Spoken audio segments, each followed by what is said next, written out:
bangun media digital itu satu, jurnalisnya harus banyak, ya. Kemudian harus punya tim IT. Nah, tim IT ini dipilah-pilah itu, mulai dari programmernya, yang lebih mahal lagi itu bayarin sysadmin sebenarnya Mas Arthur. Sysadmin itu mahal teman-teman. Yang AWS certified yang jago-jago itu dibayar 20 juta sebulan pada nggak mau ngurusin servernya gede-gede ini ya.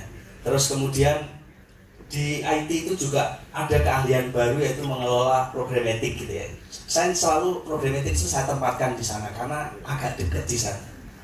Nah, belum lagi nanti harus menyiapkan tim sales and marketing, belum lagi back office. Nah, kalau 4 pilar tadi itu diisi 200 orang saja, kemudian gajinya UMR Medan misalkan, duit 4 miliar juga habis setahun. Ayo kita hitung-hitungan, habis. Hasilnya 50-50, duit keluar pasti, hasilnya 50-50. Resiko punya potensi, punya kelebihan, ayo kolaborasi saja supaya duit iklan yang nggak tahu totalnya setahun tuh berapa ratus miliar gitu ya, itu beredar kemana-mana, tidak berputar di Jakarta saja, karena yang gede-gede saja cuma di Jakarta. Ini sebenarnya untuk Indonesia sebenarnya.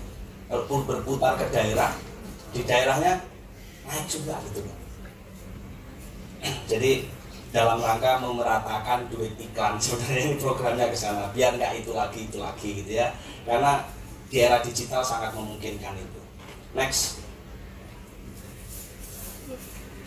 Nah, secara singkat, Promedia Teknologi ini lahir bermitra dengan media yang sudah ada ataupun yang baru mau bikin media.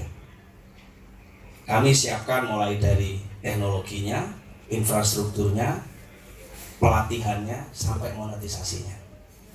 Jadi media yang sudah ada bisa berkolaborasi dengan kami, nanti kami ganti semua teknologinya. Tapi bagi wartawan yang baru mau bikin media juga bisa kami terima. Jadi secara singkat, Promedia itu gak punya media. Medianya punya siapa? Punyanya mitra-mitra. Nah, analoginya mirip-mirip Gojek lah. Gojek itu gak punya sepeda motor kayaknya ya, tapi dia bermitra dengan orang yang punya sepeda motor. Bedanya sepeda motornya, kalau ini teknologinya kami yang support gitu ya. Ini Promedia.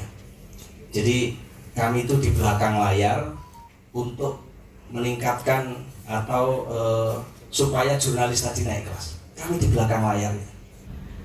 Ada timnya yang 24 jam, boleh dibilang seperti itu ya, 24 jam. Dan fiturnya itu terus di-upgrade. Jadi bikin portal tuh nggak bikin sekali terus dibiarkan gitu aja, upgrade terus. Sejak Promedia berdiri sampai saat ini lebih dari 200 kali update sebenarnya. Update feature terus diperbaiki. Karena kalau nggak diperbaiki, nggak makin efisien, Promedia juga yang rugi gitu ya. Berikutnya lagi adalah pelatihan. Kami memberikan pelatihan dari awal gabung. Yang kami latih pertama adalah editornya, kemudian pemretnya.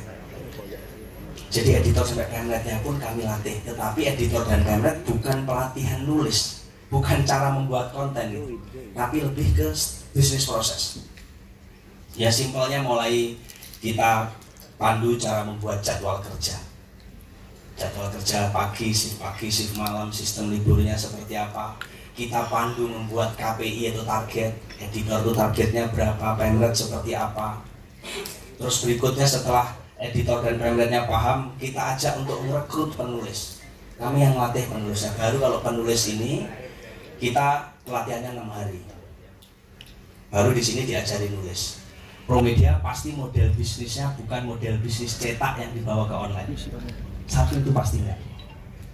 Kemudian model bisnisnya kalau bergabung dengan Promedia pasti bukan model bisnis ownership. Maksudnya apa?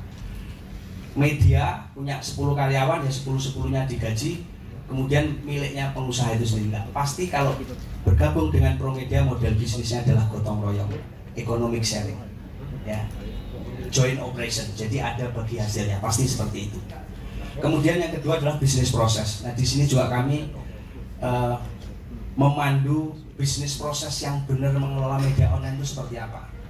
Karena banyak sekali yang masih menggunakan bisnis prosesnya cetak untuk mengelola media online. Kemudian yang berikutnya adalah tentang revenue model dan kreatif konten.